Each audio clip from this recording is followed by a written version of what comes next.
the Ida Bay Railway. I'm Meg Thornton, the owner-operator of this narrow gauge railway, and I've been here for 9 years, coming from New South Wales to restore a very heritage, very important railway in Tasmanian's history. The journey is you need to allow 2 hours for the complete the journey.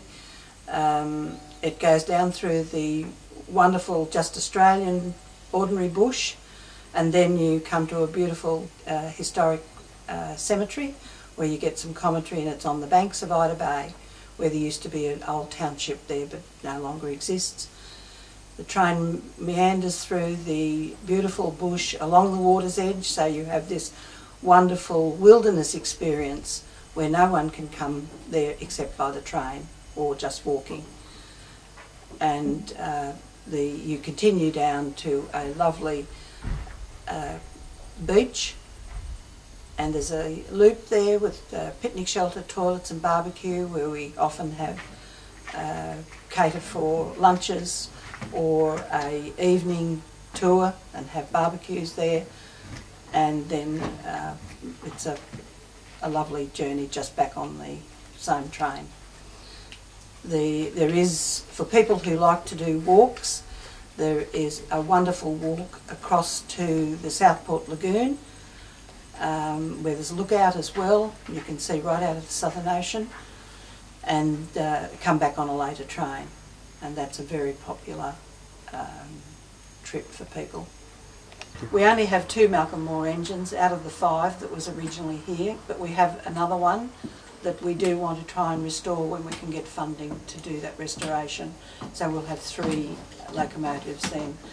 They're 2-foot gauge, and but they've had many different engines in them, but they're the original locomotives. We have 3 carriages, where there used to be 4, but there's only 3 when I came here 9 years ago, and one of them's closed in, 2 open ones, and they are built on the bogies of the original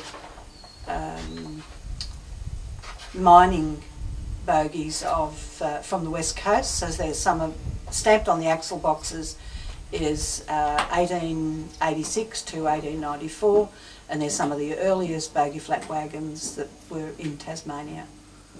We would like to restore the locomotive and to have another couple of carriages, but the funding issue at the moment just makes that a remote possibility, but we are certainly working on it. Yeah, these weren't here. They were over there further where the other couple of cabins are. Mm-hmm. And they were put here in the 40s to accommodate displaced migrants from the Balkans. They were given a job and a place to live. So this was a little hut that people lived in. Yep. So there's the last person who had the railway, yes, moved them here around about the year 2000. Right. And they were just sort of, yeah, you did use this as, because there wasn't really a railway station. So we have an office in there. One of them was just dumped on the ground. So when I came, I realised that people couldn't walk all the way up to the other toilets. So we made one into lovely toilet block with disabled toilet and a couple of others. Yes. And we do get comments of how good they are. So, and a lot of the passing public use that.